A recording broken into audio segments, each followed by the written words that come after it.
dou início à palestra Mecanismos de Celeridade. Como parte do evento, temas polêmicos do direito processual do trabalho, fase cautelar e de execução, a ser proferida pelo Dr. Marcos Neves Fava, juiz do trabalho titular da 89ª Vara de São Paulo. O evento faz parte do conjunto de ações que vem sendo desenvolvida sob a coordenação do Centro de Formação e Aperfeiçoamento de Assessores e Servidores do TST Cefast, composto pela excelentíssima senhora ministra Cátia Magalhães Arruda, que o preside, excelentíssimo senhor ministro José Roberto Freire Pimenta e excelentíssima senhora ministra Laide Alves Miranda Arantes. Temos, assim, a honra de convidar o Dr. Marcos Neves Fava para dar início à palestra. Obrigado. Bom dia a todos. Nós vamos, neste tempo abreviado que temos,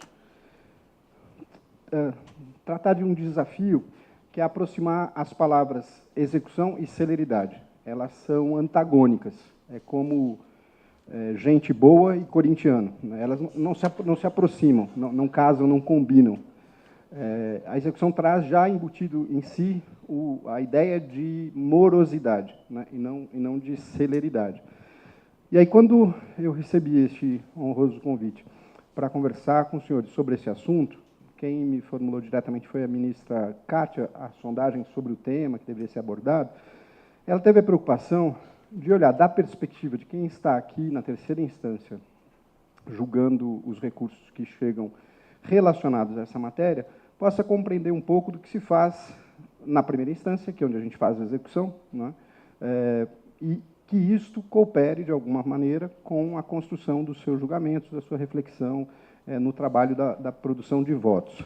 Ela contou, não sei se há alguém aqui do gabinete dela que possa desmentir, mas se tiver, não desminta que é feio, ela contou que, uma ocasião, ela veio da primeira instância, ela era juíza de carreira, ela tinha dificuldade porque o seu próprio gabinete produzia votos seguidos de anulação em recurso de revista de agravo de petição, que é a matéria da execução. E ela não sabia mais como dizer, aí diz, olha, não é assim, a gente não pode anular tudo, tal, os votos, as minutas vinham todas com proposta de reforma, anulação, conserto e tal. Aí ela teve uma ideia que me pareceu brilhante, levou uma expedição de assessores ao TRT-10, que é aqui pertinho, fisicamente, e pediu a um juiz lá de primeira instância que ficasse com os assessores cuidando só de execução durante um período, acho que uma semana. Voltaram todos convertidos, né? E não se anula mais nada, mas no gabinete, porque esta aproximação fez com que o povo percebesse a dificuldade a que me refiro, de aproximar celeridade de execução. E aí é só olhando o que a gente tem que enfrentar no cotidiano que dá para perder um pouco da abstração que é o julgamento distante da terceira instância. Não tem outro meio. O que eu proponho no nosso caminho, então, é o seguinte: vamos avaliar três supostos fáticos, três pressupostos ou supostos fáticos a respeito da execução, depois uns 2 ou 3 jurídicos, e aí a gente entra, então, nos mecanismos de celeridade, procurando sempre ver a aplicação desse mecanismo pode resultar no plano recursal em que e o que é importante preservar ou derrubar no plano recursal. É, na verdade, esta aula um pedido, né, de um pobre juiz de primeira instância para que não desfaçam as coisas que a gente faz na execução, porque execução é dificílimo e, às vezes, a distância dessa luta, eu já estou um pouco velho, eu já substituí algumas vezes Ninguém disse não, né? Para dizer, eu já estou um pouco velho, não, né? Eu já, imagino, se eu substituir, já não é possível e tal. E eu já andei substituindo no tribunal um período antes de vir para cá, na gestão do ministro Alazem, e enfrentava, sobretudo na seção de dissídios individuais, que cuida dos mandados de segurança, que é um remédio muito indevidamente utilizado nas execuções. E aí, como eu estava com os 2 pés na primeira instância e provisoriamente na segunda, eu ficava brigando com os meus colegas, dizendo, mas não, né? Por exemplo, um devedor de uma cidade pequena. Na cidade pequena, gente, o juiz conhece a praga da sua clientela. Na cidade grande é um pouco menos do que isso, né? Eu sou juiz na capital. Eu entro no dia que eu não posso usar carro, em São Paulo já tem essa restrição, que chegará a Brasília logo, do rodízio. O dia do rodízio do meu carro eu vou de trem, eu moro fora de São Paulo. E aí entro pelo fundo do fórum, que é a entrada de serviço. Aí, toda vez que eu entro, a terceirizada me diz, psh, psh, psh, o crachá. Né? Por porque ainda que eu vá lá todos os dias, ainda que eu seja juiz há 18 anos, ela convive com 4.000 pessoas, né? Então, se o servidor não conhece o juiz, menos ainda o juiz conhece as partes. Na cidade pequena, não, conhece. Então, o caso concreto, o juiz tinha penhorado o veículo do devedor e proibido a movimentação, restringido a movimentação. Não pode andar com o carro enquanto ele estiver penhorado. Depois o fulano entrou com mandado de segurança e a SDI, completamente alienada da realidade local, disse, não há motivo. Quem sabe? Acho que o juiz fez por quê? Porque é divertido tirar o carro dos outros? Não. É o juiz, lá no cabo de força com o devedor, é que impôs, por alguma razão, essa dificuldade. A execução não pode ser agradável ao devedor. Se ela for agradável ao devedor, está errada. Não pode ser confortável para o devedor. O devedor tem que querer se livrar da execução e não o contrário, ficar deitado em berço esplêndido. Então, essa distância é que eu procuro encurtar, observando o mote da aula, que é quais são os mecanismos que podem ajudar na celeridade da execução. O primeiro pressuposto fático é, na verdade, uma imagem que me parece ser a imagem de quem mexe com a execução. E essa imagem se justifica por alguns motivos. Daqui a pouquinho o processo judicial eletrônico vai predominar. Ontem nós ouvimos uma exposição do colega José Hortêncio, aqui do TST, que disse que nós chegamos ao fim do ano com 900 das 1.400 varas com processo judicial eletrônico. Aí tudo isso vai para dentro do computador, né? Não vai desaparecer, vai ficar só escondido dentro do computador. A execução é caótica, isso é um fato, e ela é caótica por alguns motivos. O primeiro é um primeiro momento do processo em que o processo deixa de ser abstração. Ela é ontologicamente difícil, a execução, porque é difícil a gente converter palavras em atitudes. Então, até a execução, o processo é só palavra. O acórdão, a sentença, o agravo, o despacho, um monte de palavras. Quando isso deixa de ser palavra e começa a virar ato, é a primeira e grande e nuclear dificuldade da execução. É difícil converter a promessa da sentença em ato concreto. Não é? Segunda razão pela qual a execução tem essa imagem é que nós vivemos num emaranhado legislativo. O panorama em que se assenta a execução trabalhista começa com a CLT, desvia para a Lei dos Executivos Fiscais, Lei 6.830, e, por último, chega no CPC.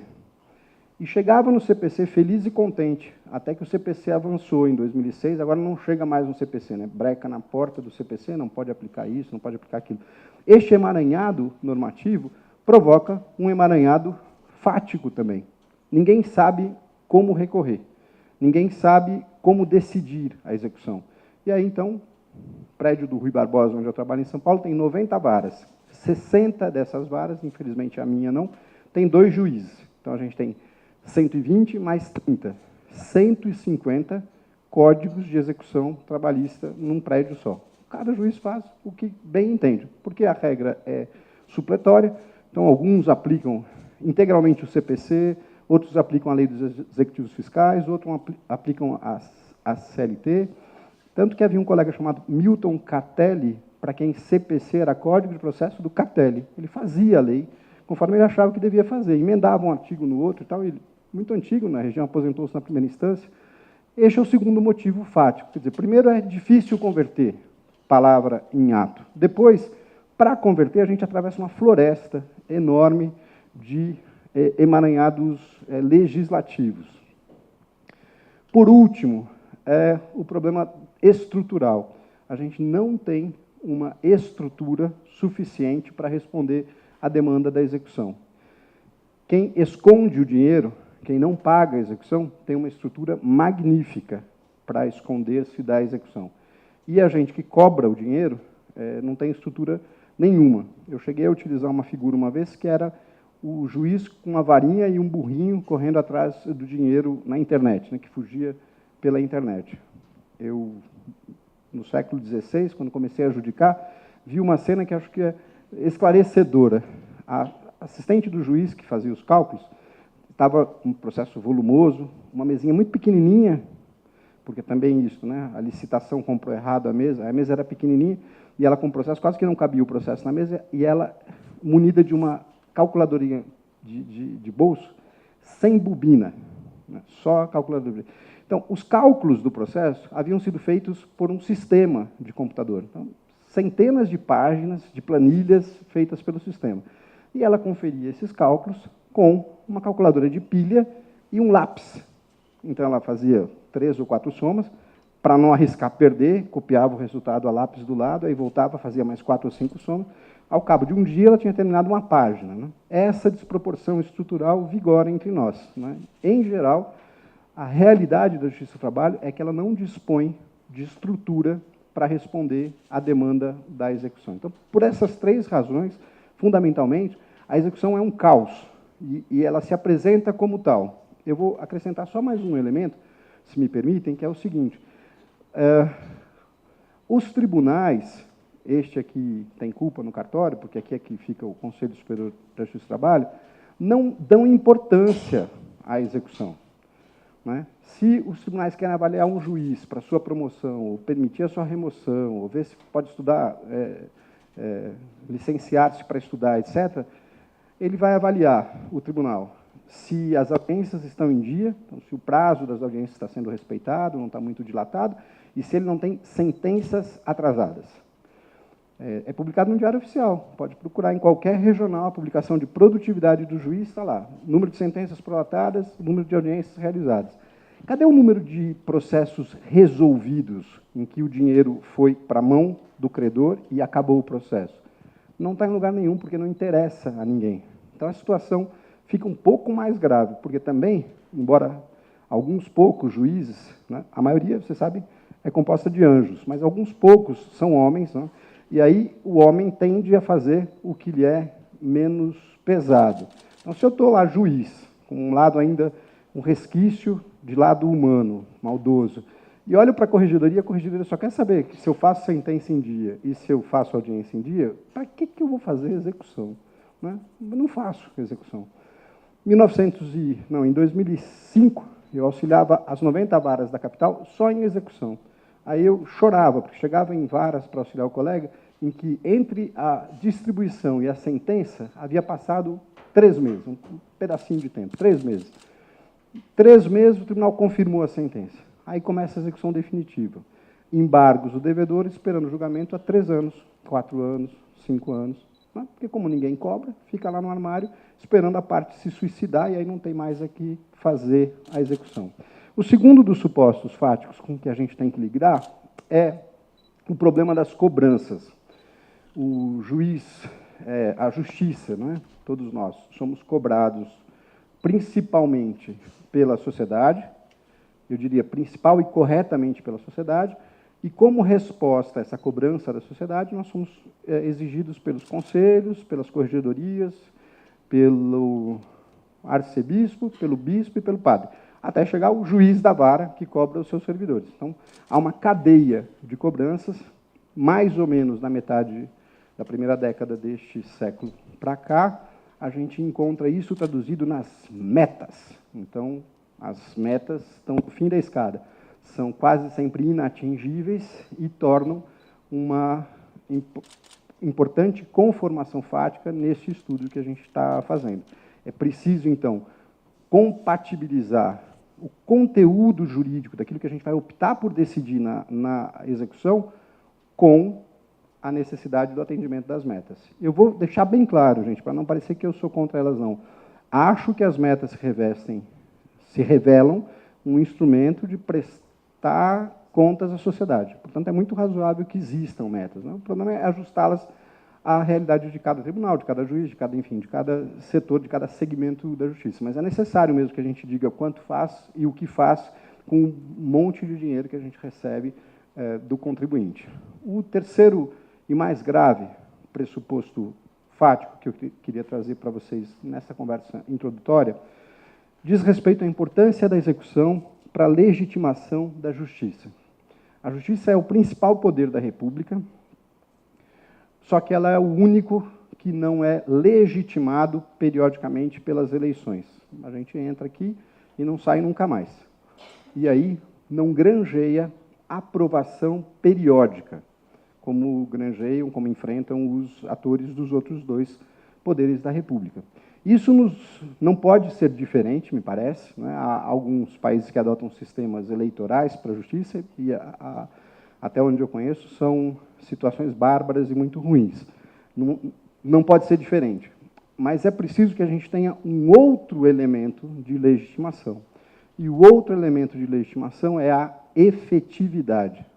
Ou a justiça é efetiva, ou ela não se legitima perante a sociedade. Aí ela escancara isso que diz a figura.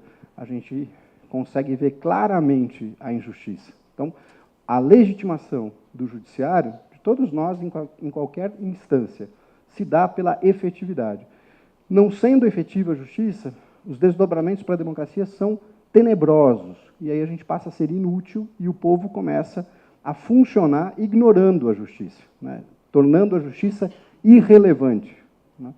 Quando eu comecei a advogar, um moço muito simples uma vez me perguntou que ele precisava tirar o fulano da casa para poder casar-se. Tinha engravidado a namorada, a família tinha a sua casa e uma de aluguel. Ele precisava tirar o inquilino da casa de aluguel para ele casar. Nada mais justo, a moça grávida, precisava casar e tal.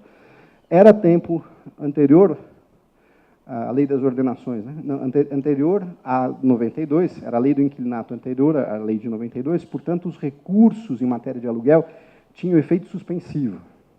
Consequentemente, o Tribunal de São Paulo, que cuidava desses recursos, que era o segundo Tribunal de Alçada Civil, estava com uma pauta de 4 anos. Porque, claro, havendo efeito suspensivo, aquele que deve recorre, não interessa de quê, ele recorre. Aí, 4 anos depois, ele tenta fazer um acordo com o credor, ele sai daqui, enfim, aí ele resolve, mas fica 4 anos na fila do tribunal. Aí eu expliquei para ele, disse, olha, a ação é assim, você tem uma razão boa, tem o casamento, tem o nenê, vai nascer, etc., porque não existia denúncia vazia, tinha que dar um motivo para retomar o imóvel, só que eu vou lhe prevenir, isso demora, né, tendo sorte, 4 anos. Aí disse, obrigado, doutor, eu resolvo. Aí resolveu. Aí ele ia visitar o inquilino e tirava um pedaço da casa. Ele foi, tirou as janelas, depois ele foi, tirou a porta, depois ele foi, desmontou a pia, né?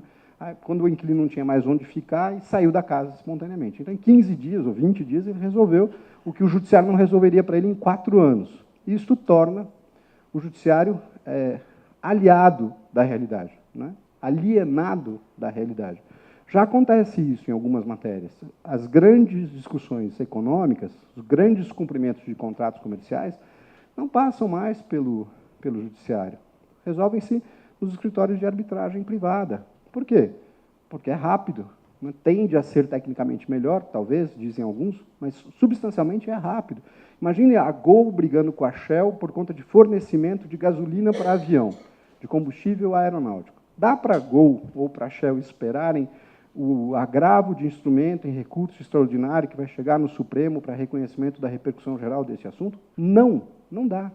Então, na medida da sua inefetividade, o judiciário perde importância social e cede espaço para outros mecanismos de solução dos conflitos que tornam, a meu ver, a democracia pior. Por isso, eu concluo essa abordagem. Este pressuposto é fundamental. A gente lidar com efetividade de execução está lidando com legitimação do próprio poder judiciário. Ao lado desses 3 pressupostos jurídicos, fáticos, a gente tem alguns jurídicos. O primeiro é uma citação, que não precisa ler, não, só leia o que está em negrito e sublinhado. Ela é do excelente processualista Luiz Guilherme Marinoni, a meu juízo, excelente processualista, e o que ele diz aqui é o óbvio. Quando a Constituição diz que todo mundo tem a garantia do acesso ao judiciário, é um inciso da Constituição que todo assessor de ministro sabe, porque serve para mexer com a admissibilidade de um sem número de recursos, ela diz que é mais do que entrar no fórum, né? Acesso à justiça significa acesso à ordem jurídica justa. Por isto, o que é que chama a atenção na citação do Marinoni? A gente não diferencia tutela de meio da tutela. A gente não diferencia direito material de direito processual.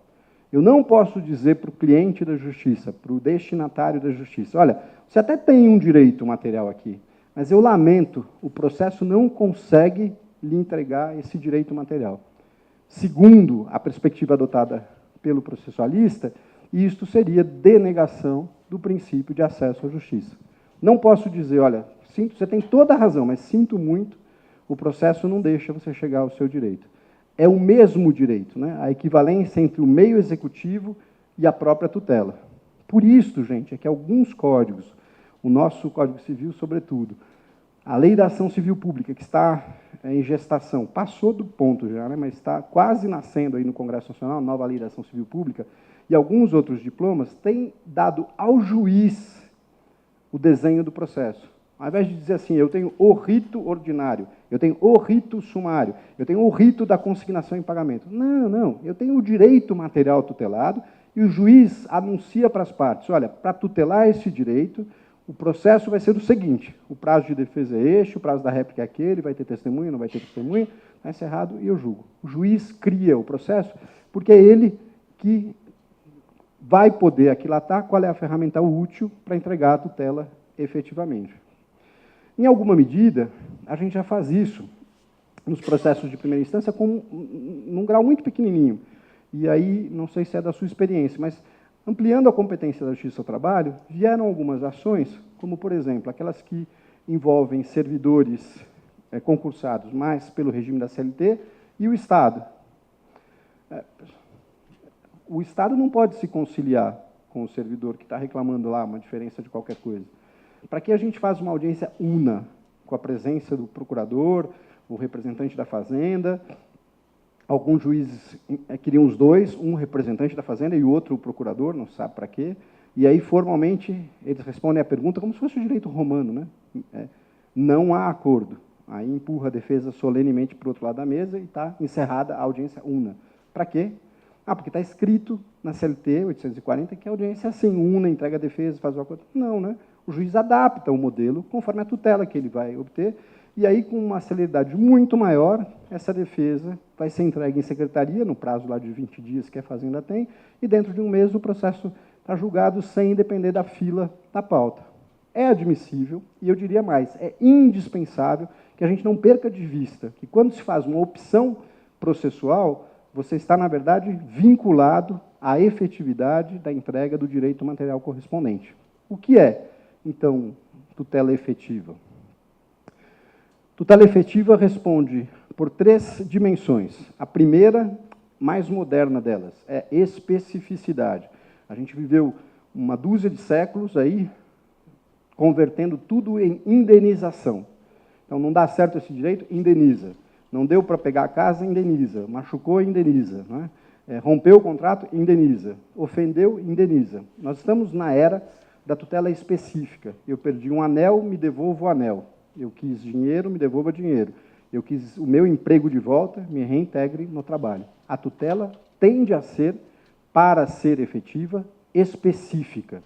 Para isso, o Código dispõe do artigo 461, que tem um parágrafo, salvo erro de memória, é o 5º, que é uma chave de toda a execução de obrigação de fazer. Diz lá o 5º, que a gente adora a parte da multa, né? Mas o 5º diz assim, para cumprir uma tutela específica, o juiz poderá tomar, de ofício, a requerimento da parte, qualquer providência.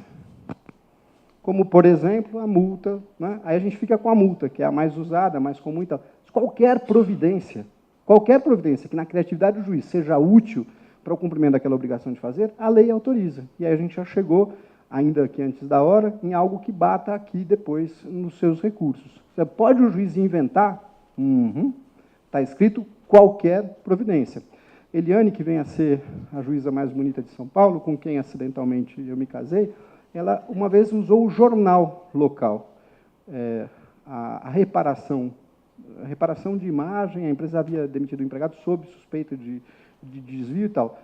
A reparação pecuniária foi insuficiente e ela, lá na execução, converteu uma parte da indenização pecuniária em publicação no jornal. E publicou no jornal da cidade que a empresa havia demitido fulano, que a empresa, em face da sentença, se retratava, e que a empresa reconhecia que fulano não tinha tutela específica, baseada em que artigo da lei? Diretamente nenhum, mas permitido pela chave do 461. Então, tutela efetiva é, primeiro, específica. Ao lado de específica, é justa. Não dá mais para impedir o direito com base no processo. Então, tutela específica é a tutela que corresponde, na melhor medida, ao direito material do credor. É preciso entregar o direito. E eu não vou lembrar, porque seria ofensivo, que a gente mexe com o direito do trabalho. Não é direito das relações do trabalho, não é direito dos contratos de trabalho, e não é direito do capital, é direito do trabalho. Só quem tem direito é o trabalho. O trabalho impõe à parte contrária desta antípoda relação obrigações. Então, a tutela, para ser efetiva, tem que ser também integral no que diz respeito à qualidade do direito material. Específica, justa e, finalmente, célere. A gente volta para os pressupostos fáticos, né? Se ela não for célere, ela não interessa à sociedade, não serve mais para a sociedade. Célere corresponde a socialmente aceitável, tutela deferida em prazo socialmente aceitável. É a sociedade que vai estipular qual é o prazo em que ela tolera conviver com a espera do processo. Feitas essas observações iniciais, a gente dá um passo para observar que execução é a difícil parte do processo em que se concretizam as promessas da sentença. Difícil é a parte mais importante da definição. É difícil por tudo que já foi dito até aqui, mas, sobretudo, e eu vou repetir pela última vez, porque ela é transformação do mundo fenomenológico. Ela invade o mundo fenomenológico, ela abandona as folhas do processo, as folhas dos códigos, e ela interfere na relação. Por isto, não por outra razão, que os primeiros governantes, depois da Revolução Francesa, detestavam os juízes. Lembram dessa história?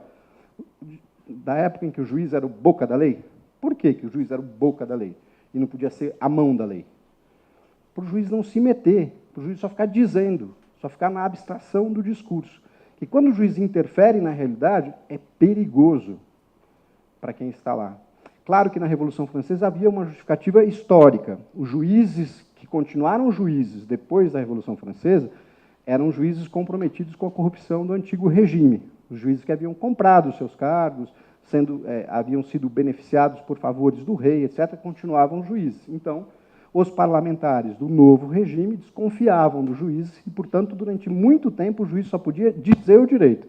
E aí, quando ele não soubesse dizer o direito, ele ia perguntar para o deputado federal como era o direito, né? A história da interpretação autêntica, ia perguntar para quem fez a lei lá no parlamento. Então, era para dizer o direito e olhe lá. A execução ultrapassa isso e não diz o direito, entrega o direito, entrega a tutela. Por isso, é uma fase difícil.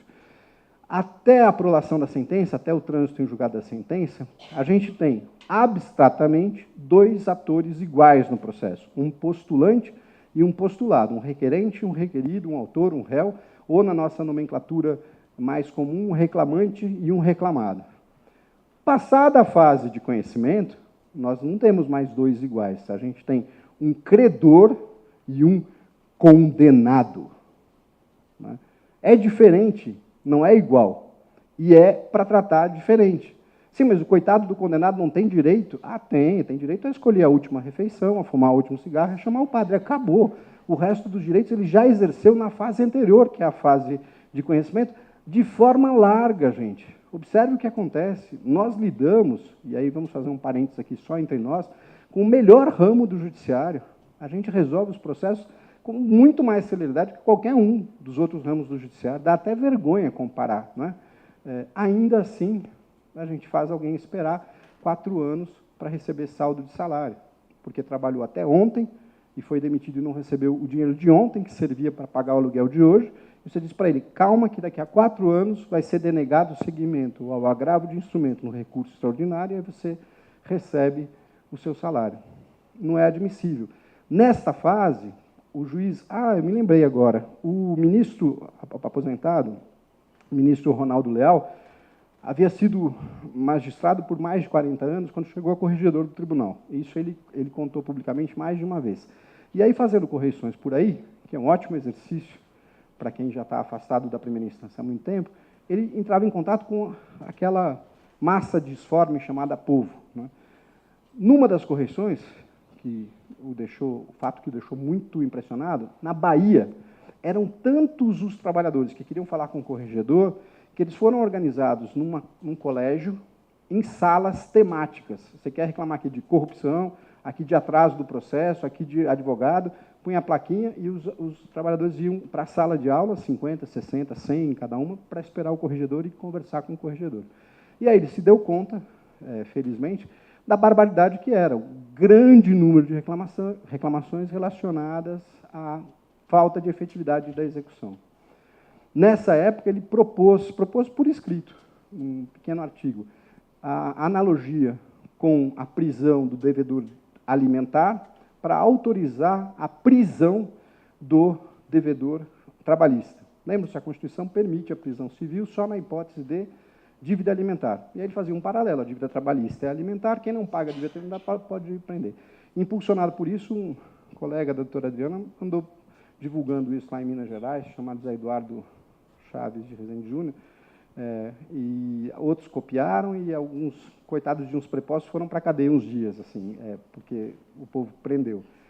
Não subsistiu essa interpretação, mas ele dizia, nessa época, para reforçar a sua posição, que eu quero, o que eu quero recuperar para agora.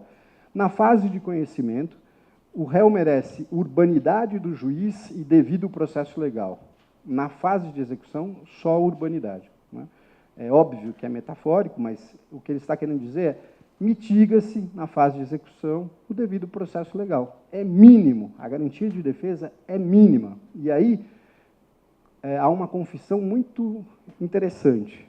Cândido Rangel Dinamarco, processualista civil, advogado, desembargador do 5º aposentado, desembargador aposentado do TJ de São Paulo. Sempre ele defendeu a máxima amplitude para o direito de defesa na execução, sempre, nas obras dele, é um autor considerado e considerável. Muito bem, era uma vez, um dia, em que ele era o exequente de honorários. Imagina a dívida, né? que não é o João, é o Cândido Rangel Dinamarco, não é o doutor André. Né? Muito bem, e procurando, feito gato e rato, que é um pouco a figura da execução, ele localizou um cofre numa determinada instituição bancária em que o devedor tinha dinheiro guardado no cofre. Ele peticionou ao juiz dizendo, olha, o cofre está lá, é dele, ao que eu sei, tem uma quantia que paga os meus honorários, está aqui o nome do chaveiro, que vai fazer a diligência para arrombar o cofre desde que Vossa Excelência autorize. O que fez o juiz, esquecendo-se de que não estava mais na fase de conhecimento e que, portanto, aqui só tem condenado, diga a parte contrária em 10 dias. A parte não disse nada, só tirou o dinheiro do cofre. E aí o professor Cândido, Nova Era do Processo, o livrinho dele, em que ele diz isso. Eu parei com a minha ideia de contraditório amplo na execução. Não existe, porque já há, gente, não é uma arbitrariedade isso não, já há manifestação estatal. Né? Vamos superar aquilo que até 2005, 2006 vigorava no processo civil. O processo de conhecimento é um processo, o processo de execução é outro processo. Não, a gente está falando da mesma coisa. E agora, quando eu começo a execução, já há um juízo do Estado. Né? Certo ou errado, passou pelos mecanismos todos de defesa, contestação, recurso, etc. O Estado já disse, o senhor tem culpa e deve pagar. Então, o tratamento do devedor é severo, né, com mitigação, com diminuição do contraditório e da ampla defesa. Todos os atos da execução são atos de força. Né? Não há nenhum ato na execução que seja, meu querido, né? Quer considerar a hipótese de, eventualmente, pagar a obrigação? Não, é pague. Aí o cara fala, faz o quê? Pronto, está penhorado o seu dinheiro. Né? Não pode dar espaço para nada. Eu vou repetir algo que, para mim, é muito importante e peço desculpas. O executado não pode ficar confortável nunca. Ele tem que se sentir incomodado com a execução. Né? Quando a gente começa a estudar isso, lá nas raízes da graduação, e a gente pergunta para a turma assim, quem é o maior interessado em execução? O garoto fala, o exequente. Primeiro maior interessado em execução é o juiz, porque disso depende a sua legitimidade. O segundo é o devedor, porque é contra ele que tem apontado uma arma do Estado, que é pague, você já foi condenado para pagar.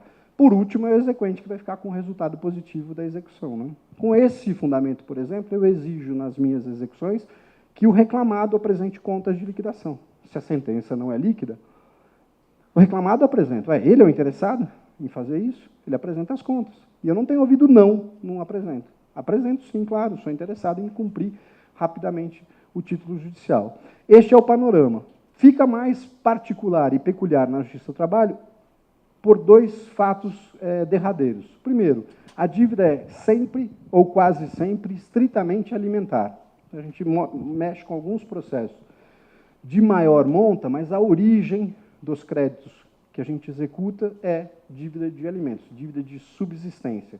E, finalmente, o processo traduz a disparidade existente durante toda a relação, e é esta a mais antagônica das relações humanas, a relação de trabalho, talvez perca só para o casamento, a vida lá no direito material. Quando entra para o processo, o reclamante não se torna igual a reclamado. O reclamante continua reclamante, reclamado continua reclamado. Não? O processo não iguala ninguém. Não há isso. Isso é um mito da Revolução Francesa, não é igualdade formal. Não iguala ninguém, ainda que tenham as duas partes de advogado. É fácil saber por quê, não é? Quem já alguma vez esteve na primeira instância consegue entender por que é que o camarada, na audiência inicial do processo, renuncia a uma parte do seu crédito para fazer um acordo. Por quê? Por isso, são partes diferentes. Então, eu demitido há 60 dias, quando chego à frente do juiz com o meu processo, não recebi nenhum centavo, já tenho dívidas acumuladas de 60 dias, porque vivo do meu salário. O meu direito, o meu crédito pode ser 100, eu abro mão do que for necessário para receber alguma coisa e sobreviver mais um período, porque eu já estou enforcado com 60 dias de não receber. Então, as partes, e isto agudiza o processo, no processo trabalhista, de conhecimento de execução, continuam díspares. É a tutela judicial que vai igualar as partes ou diminuir a distância entre as partes nessa fase principal, que é a fase de execução. Muito bem. Chegamos, então, para enfrentar algumas medidas práticas de celeridade da execução com vistas a tornar esta tutela mais efetiva e, portanto, o Poder Judiciário mais legítimo e todo mundo mais feliz, como nas histórias da carochinha. Eu me arrisquei, no TST, a começar por um aspecto que tem pouca controvérsia aqui, que é a aplicação do sistema do CPC à execução trabalhista. Não, eu não desconheço a jurisprudência daqui, até por dever de ofício, mas eu queria começar, porque não estou muito interessado naquele negócio de 475J, não. Estou querendo trazer vocês a um outro lado da reflexão. Bom, pode aplicar o CPC à execução trabalhista? É óbvio que pode. A leitura jurisprudencial feita dominante, que domina aqui o tribunal, baseia-se na ideia de que lacuna do direito só é lacuna material. Então, havendo norma escrita, não há lacuna. Como a CLT não foi apagada, não há lacuna em matéria de execução, porque tem lá um capítulo escrito da execução. Então, a leitura feita foi essa. Ocorre que há lacunas não materiais, que o direito já reconhece há bastante tempo, que são as lacunas ontológicas ou as lacunas axiológicas, que geram lacuna e que, portanto, permitem a aplicação subsidiária da legislação indicada. Né? Eu estou tratando do artigo 769 da CLT. Né? Aplica-se o processo civil comum quando a legislação trabalhista for omissa, lacuna, omissão é lacuna, e o processo for compatível com os princípios do processo de trabalho. A leitura feita aqui, eu dizia, foi a primeira. Não há omissão na lei. A lei existe e, portanto, não há lacuna. Quer ver? Qual é a oportunidade em que o oficial de justiça avalia os bens penhorados segundo o direito do trabalho? Não faço a mínima ideia, não é? Se você correr e ler a CLT, vai achar lá, ao julgar os embargos do devedor, então, penhorou, prazo para embargos, contra razões de embargos, contestação dos embargos. Quando o juiz julgar os embargos do devedor, ele vai mandar fazer a avaliação do bem penhorado. É o que está escrito na CLT. Continua escrito, ninguém apagou, está lá. Em 1980, promulgada a Lei 6.830, que é dos executivos fiscais, ela diz lá, no ato da penhora, o oficial de justiça avalia o bem, muito mais racional. No ato da penha, estou olhando para o bem, descrevo e já faço a avaliação. Por isso que passaram a chamar, durante um período, oficiais avaliadores, oficiais de justiça avaliadores. Duas normas coexistentes, ambas vigentes. Pode aplicar a segunda, se não há omissão na CLT? Pode, porque esta disposição da CLT, embora continue lá válida, né, do ponto de vista formal, ela foi ultrapassada na qualidade pela norma nova. A norma nova faz mais sentido social, tem um valor aí que desapareceu. Ela sendo mais útil para a sociedade, ela deve ser absorvida. Tem alguma jurisprudência que você conhece discrepante disso? Nenhuma. Todo mundo admite a aplicação dessa regra. Segundo, último para não cansá-los, exemplo, avaliação dos bens penhorados. Este é pior. Para a remessa necessária, ou chamado recurso ex officio, o processo de trabalho tem uma regra particular, Decreto 779 de 69. Diz lá, qualquer condenação da fazenda, qualquer, implica remessa necessária. Então, para a sentença surtir efeitos, em qualquer condenação da Receita, da Fazenda, desculpe, no processo de trabalho, o juiz tem que mandar para a instância superior confirmar a sua sentença, que se chama remessa voluntária, ou inadequadamente alguns apelidam de recurso ex officio. Né? Muito bem, o decreto 779 de 69, 44 anos já de idade, continua vigorando, ninguém mexeu com ele. O CPC é que, avançando, já no século XXI, mudou a regra para dizer, não, aqui no CPC, aqui no processo comum, não precisa remessa necessária quando a condenação for inferior a 60 salários mínimos ou quando a condenação for consoante jurisprudência dos tribunais superiores. Duas hipóteses de exceção. Ora, se eu tomasse a regra que o TST tomou para não aplicar a execução comum ao processo do trabalho, para este caso, a gente continuaria aqui fazendo remessa necessária de tudo quanto é processo em que a Fazenda perdesse. Não só a gente não faz, como vocês sabem, tem uma súmula que diz não é para fazer remessa necessária quando for até 60 salários mínimos. O que fez o tribunal com 779? Gente, o tribunal fez certo. Ele admitiu que existem lacunas não materiais. E quando a lacuna, mesmo não material, existe, ela persiste, ela se estabelece, é preciso suprimi-la por meio de aplicação analógica ou aplicação subsidiária da outra lei. Com isso, eu quero dizer, sem nenhum desrespeito, o próprio tribunal tem assentado, em momentos diferentes, que é possível subsidiar a legislação trabalhista processual, legislação processual trabalhista, ainda que na vigência de texto expresso da própria CLT. Por quê? Nessas hipóteses, ele estaria diante, o intérprete, de uma lacuna, de uma omissão não material, uma omissão de valor, uma omissão de utilidade, uma omissão ontológica, uma omissão axiológica, mas não uma omissão material. A gente podia seguir, por exemplo, compromisso de perito. Até hoje, no rol de formulário lá da correição, vem lá, utiliza livro de perito? Não. Por quê? Faz 10 anos que o CPC absolveu o perito de prestar compromisso e só juiz muito velhinho escreve na ata, nomeia o perito para insalubridade que prestará compromisso, fora o muito velhinho, ninguém mais faz isso. Uma regra inútil, perdeu o valor essa regra. Embora ela continue escrita lá na CLT, embora o corregedor, a cada ano, na correção ordinária, pergunte, utiliza livro de compromisso de perito? Não? Ultrapassou-se aí a aplicação da lei direta por conta de uma omissão não material. O artigo 461, alguém tem a coragem de dizer que até a mudança de redação no século XXI do 461 não existia regra de obrigação de fazer no processo de trabalho? Claro que existia. Por que, então, a gente aplica o 461? Ora, porque a regra do 461 é muito superior às regras da CLT para cumprimento de obrigação de fazer. Então, a gente aplica e está todo mundo de acordo. Bom, vocês sabem, não foi essa a conclusão a que chegou o tribunal a respeito do 475J, né, que é o novo regime de execução do processo de trabalho, que faz a intimação para pagamento da obrigação sob pena de multa de 10%, acréscimo pecuniário, como incentivo para o pagamento da conta. Eu gostaria de trazer, junto com este elemento, mais dois que justificam a aplicação do CPC, e aí no slide seguinte a gente enfrenta os desdobramentos recursais disso. Por que defender a aplicação subsidiária do CPC ao processo de trabalho? Comecemos do começo. O CPC é imprestável, não é? Se você der o CPC a um mecânico, um engenheiro mecânico, e pergunte a ele, aplicando essas regras, vai chegar à justiça? O engenheiro mecânico vai dizer não, porque ele não presta. Acidentalmente, não é?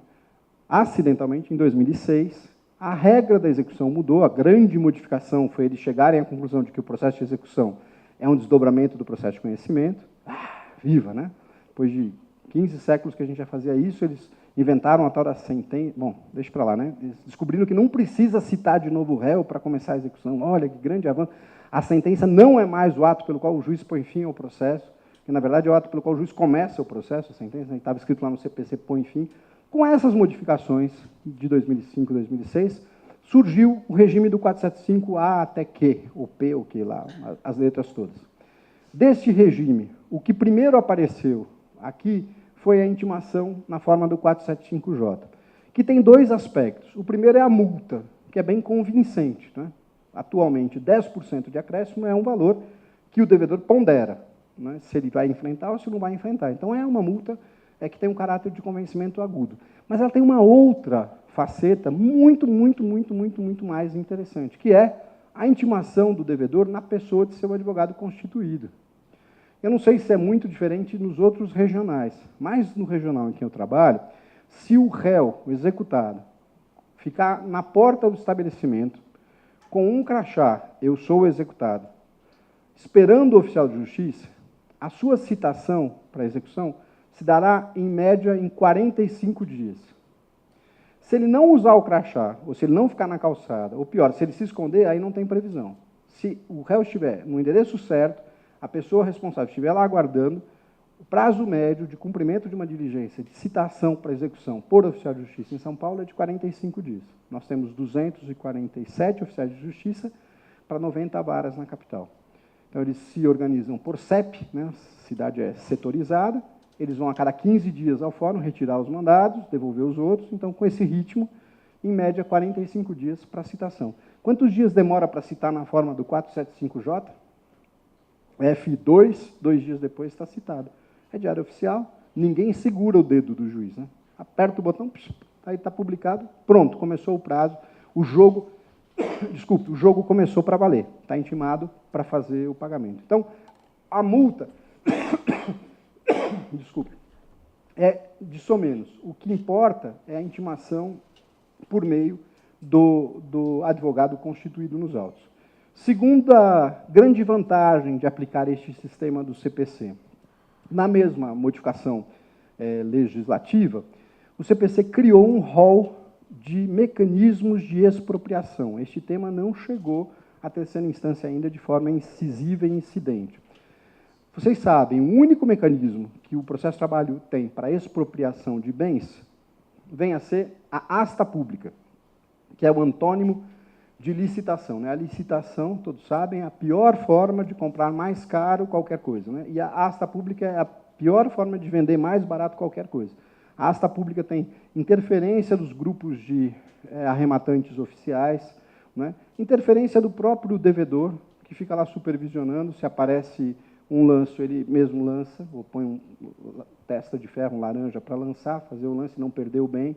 Há um mecanismo inexplicavelmente asqueroso, então quem arremata, ao invés de ir lá e se apropriar do bem, vende o bem para o devedor, né? É uma prática muito comum.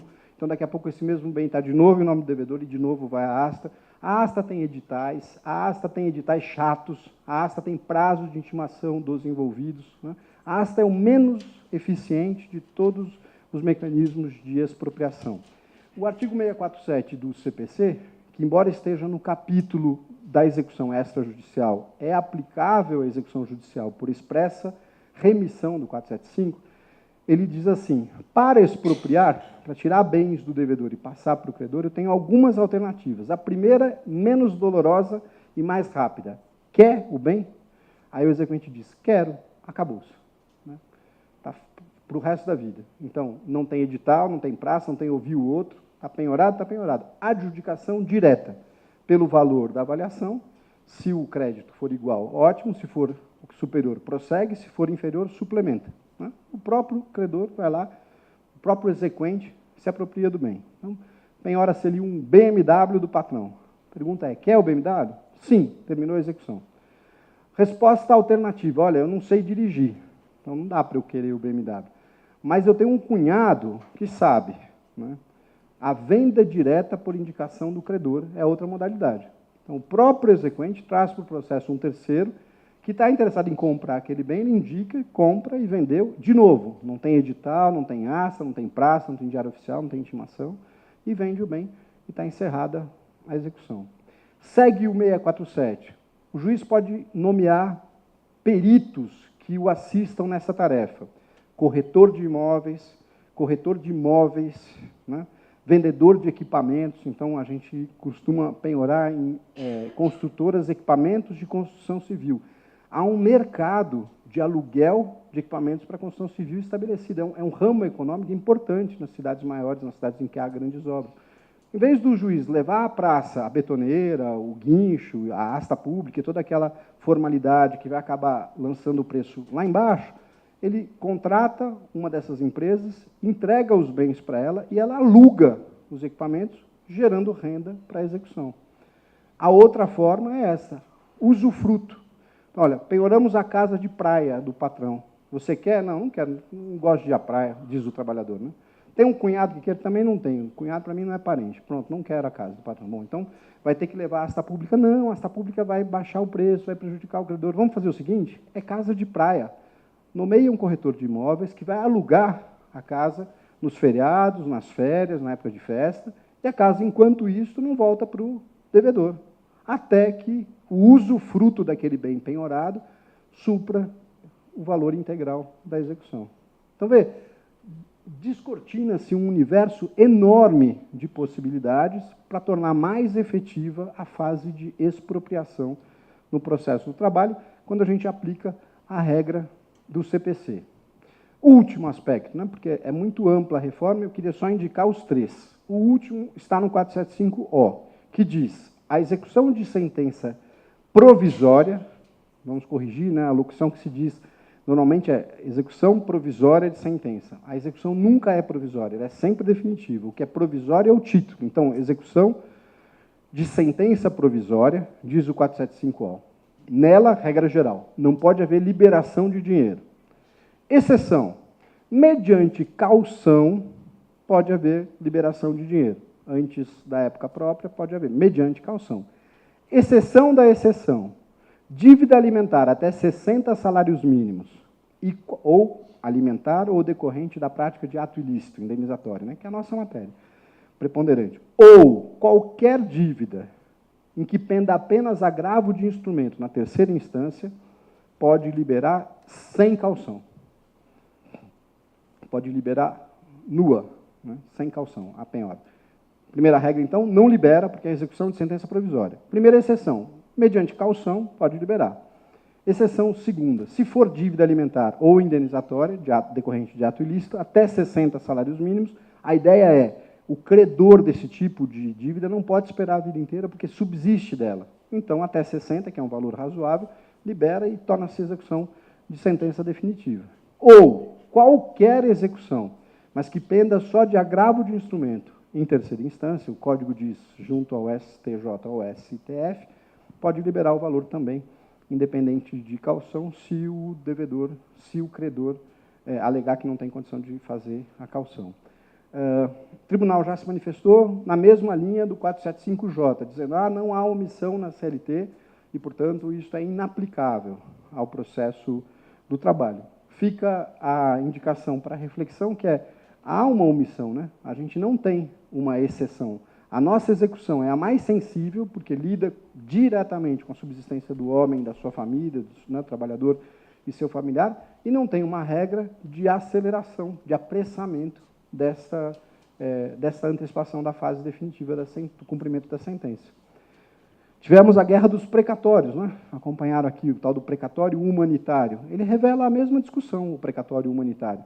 Eu tenho que esperar o precatório? Tenho, porque sou credor como todos os outros. Mas se eu estiver gravemente doente e o dinheiro do precatório daqui a 3 anos não me serve, daqui a 2 anos e meio não me serve.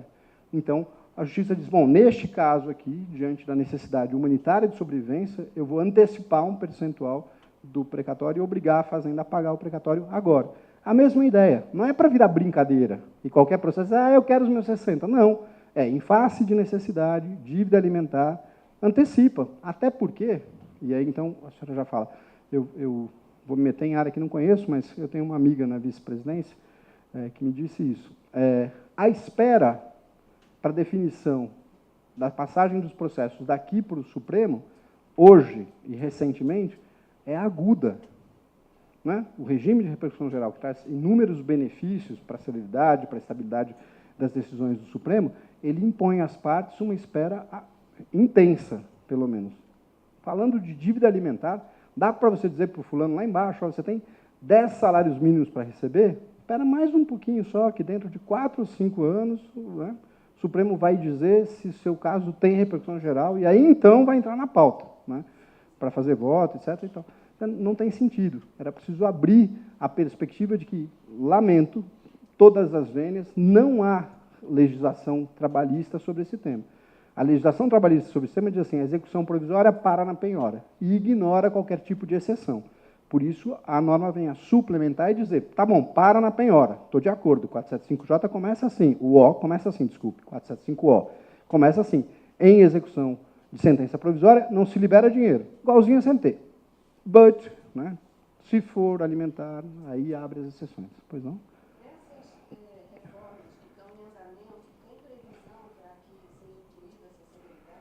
A senhora se refere ao magnífico projeto de lei 606, o imbatível? Tem alguma modificação. Eu tenho a impressão, e se eu não me enganei, não me enganei, eu trouxe só 2 artigos do PLS 606, que todos sabem, foi o projeto que foi desenvolvido pelo Tribunal e oferecido ao Congresso. Hoje ele tramita, desde 2011, como PLS 606, nasceu no Senado, o senador Romero Jucá, que o apresentou, e aí o capital descobriu que ele é muito bom e está apedrejando. Então, a gente está enfrentando dificuldade de tramitação, porque, por exemplo, o despacho inicial da Câmara, sabe que quando um projeto começa, é a Câmara, é a mesa, desculpa, diretora da Câmara ou do Senado, que determina qual é o procedimento que vai ser tomado. O primeiro despacho neste nosso PLS foi em comissão terminativa, Comissão de Assuntos Sociais, CAS, terminativa. Quer dizer, votou ali, já vai para a Câmara dos Deputados. Né? Agora, depois da reação que houve em face deste projeto trazer grandes e boas inovações para a efetividade da execução trabalhista, já tem mais 3 comissões pautadas no Senado. Se um dia passar por essas 3 comissões, aí então ele irá para a Câmara. Então está emperrado. Mas veja o que é que o projeto traz sobre a aplicação subsidiária do direito comum. Quando é que será possível aplicar, quando isto virar lei? Sempre que disso resultar maior efetividade para o processo. Não tem omissão, não omissão, né? O juiz olha e diz, olha, essa regra aqui é menos efetiva do que aquela, aplico aquela. Sim, mas aquela está lá no direito comercial, não tem problema. Eu posso aplicar o direito comum sempre que disto resultar maior celeridade. E aqui uma outra, um outro artigo que me agrada muito, que é o inimigo do 620, do CPC. 620 é um demônio, né? Ele serve para atrapalhar todas as execuções. Mas a forma menos gravosa... Gente, a forma menos gravosa para o devedor é não pagar. Né? Se a gente vai respeitar a forma menos gravosa, não exige, arquiva o processo. Menos gravosa, se a gente tiver mais de uma forma. Né? 620 se lê assim, olha, eu penhorei uma fazenda sem escritura definitiva no interior do Tocantins, com localização aproximada. E penhorei dinheiro. Eu tenho 2 formas de execução da mesma dívida. Eu vou ter que seguir a menos gravosa? Não, porque não são 2 formas de mesma qualidade. Se eu tivesse penhorado dinheiro e o executado tivesse me apresentado uma carta de fiança bancária, aí sim eu, juiz, sou obrigado a colher a carta, porque os 2 são bens de mesma qualidade, estão lá no mesmo degrau, né, de valor, e aí eu tenho que adotar o menos gravoso. Só que a regra do 620 passou a ser lida, né? Não, abandona o dinheiro e pega... Não sei se em Brasília eu ouvi isso, mas em São Paulo houve uma época que tinha até escritórios especializados em certificar a autenticidade de esmeraldas. toda a execução, o cara estava ralado, a firma quebrada, não tinha mais carro, não sei o quê, aparecia um saco de esmeraldas para garantir a execução. E junto com eles uma certidão de alguém, dizer, certifico que estas esmeraldas, quais estas, né? As que estão dentro do saco, se o papel está fora do saco. Essas são autênticas e valem e tal. Aí a gente fica levando, é menos gravoso. Claro que é menos gravoso, né? Não pagar é menos gravoso. Qual será a regra, né, quando o PLS 606 virar lei? É melhor a regra que atenda à especificidade da tutela, a duração razoável do processo e o interesse do credor. Parece que é uma figura esquecida na execução, o credor, né? O interesse do credor. Deixa o devedor para lá, ele já teve chance de se defender antigamente. Bom, aplicadas aquelas três novidades, inovações do CPC ao processo de trabalho, isso pode dar alguns desdobramentos recursais. Em face da jurisprudência que já se firmou, na minha região, por exemplo, em razão de isso ter sido absorvido, não há um que passe, né? A multa de 10% é para ser caçada mesmo. Eu confesso, vocês não divulgarem por aí, que eu, pessoalmente, presidindo a execução, se este for o único objeto do agravo de petição, eu absolvo o devedor da multa. Porque meu objetivo é obter a intimação rápida do devedor na pessoa de seu advogado. E é isto, ou é disto que eu queria lhe chamar a atenção. Não é? É possível caçar a multa, mas, pelo amor de Santa Helena, não a citação. Nós temos regras de nulidade no processo de trabalho condicionadas sempre às regras de nulidade à existência de prejuízo. Se o camarada é intimado por seu advogado, se ele fosse citado pessoalmente, para quem ele ia levar o papel da citação? Para o seu advogado. O juiz já quebrou o galho dele e avisou logo o advogado de cara. Então, ele é intimado, o advogado se defende, né? Tem um recurso, tudo direitinho. Por que eu vou dizer não houve citação, espeça-se um mandado físico com uma carruagem, trombeta, para ir lá citar formalmente? Então, eu coleciono um caso, a gente tem em andamento na 89, que é a vara de que eu me encarrego, 2.200 processos em fase de execução, aproximadamente. Eu tenho colecionado um caso em agravo de petição que o meu colega disse, não houve citação válida, anulo todo o processo desde a sentença, e aí começa citando o réu com a expedição de mandado na forma do artigo 878, 880 da CLT. Então, o desdobramento recursal que eu queria apontar é esse. Gente, não há, com todo o respeito para quem pensa o contrário, não há nulidade nessa citação. Há uma desconformidade com a Receita? Mas que não gera prejuízo. E se não gera prejuízo, não pode ser proclamado como nulidade desfeito o ato. Quanto às formas de expropriação, matéria de que não há jurisprudência ainda solidificada, eu defendo que que existe omissão material na CLT. Como ela trata de uma forma só de expropriação, será fácil admitir que há omissão material para admitir outras formas diferentes da asta pública. E, finalmente, quanto ao 475-O, infelizmente, já decisão de várias turmas daqui dizendo que não se aplica, mas fica a reflexão em direção à necessidade de dar efeitos concretos, em alguns casos, da tutela antes do fim do recurso.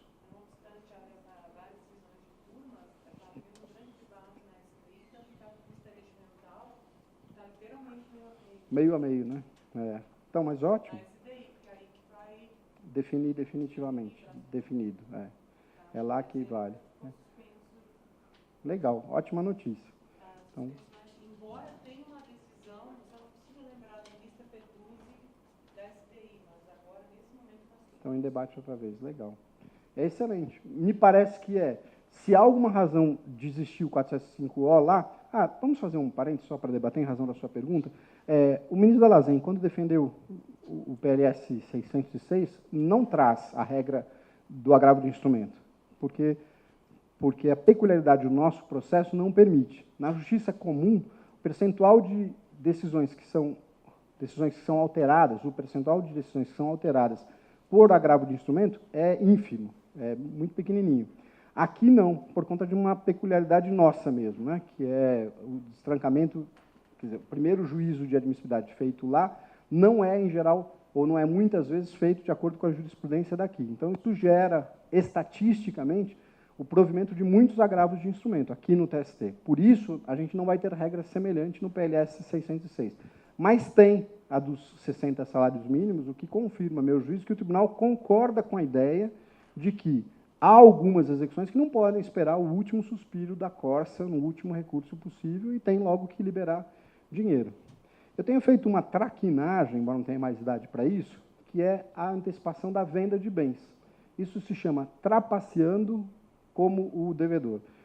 Em processos que percebo recalcitrância no cumprimento da obrigação, não dificuldade, hein, gente? Porque não adianta, o cara que não tem dinheiro, ele vira de ponta cabeça, não sai dinheiro, não tem o que fazer com essa execução, e aí não adianta pôr em praça pública, bater, nada disso, né?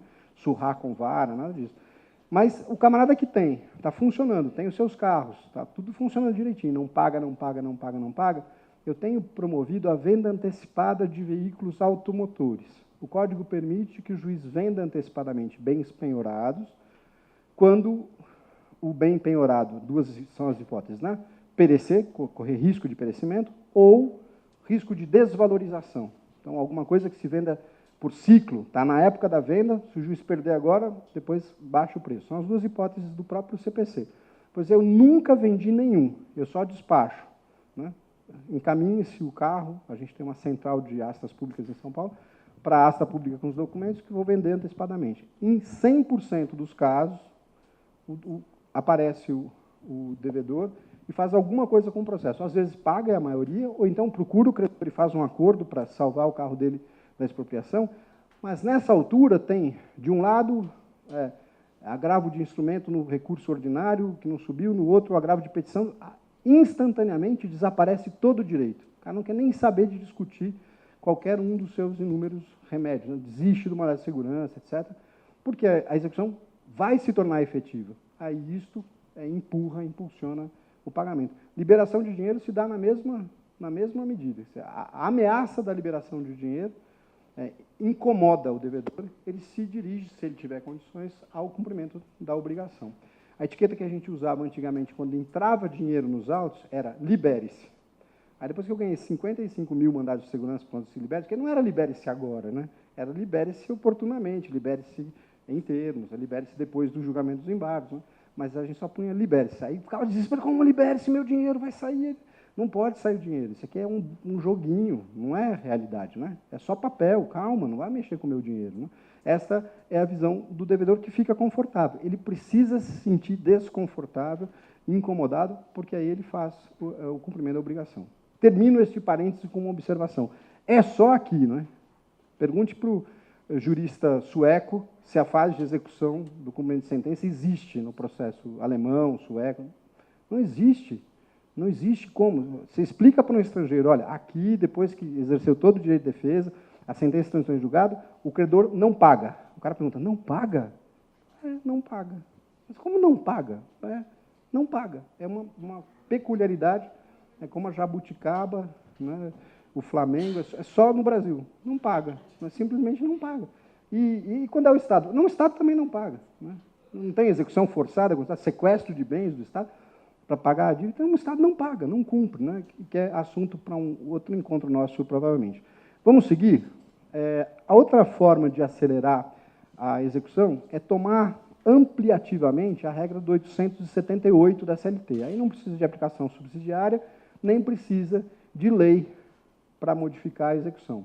Diz o 878, a execução será realizada, a expressão será promovida por qualquer interessado ou por sua excelência, o juiz. Leitura restritiva desse dispositivo resulta num despacho assim: diga ao reclamante qual é o valor da conta, apresente o exequente meios da execução, diga o que de direito, né, no prazo de 5 dias. A leitura ampliativa, me parece mais adequada e mais consentânea com o que a gente vem defendendo aqui desde o início, o juiz promove a execução. Se ele puder não chamar o exequente, se não no último dia para receber o dinheiro, ele deve fazer isso. Então, ele inicia a conta, se ele não der conta de fazer sozinho a apuração, ele delega isso ao perito, por exemplo, ao perito que assiste à vara, o perito mesmo externo à vara, e chama o devedor só com a conta pronta, já para pagar a dívida, né? E assim por diante. Tem uma segunda fase, então, eu sugeriria esse roteiro.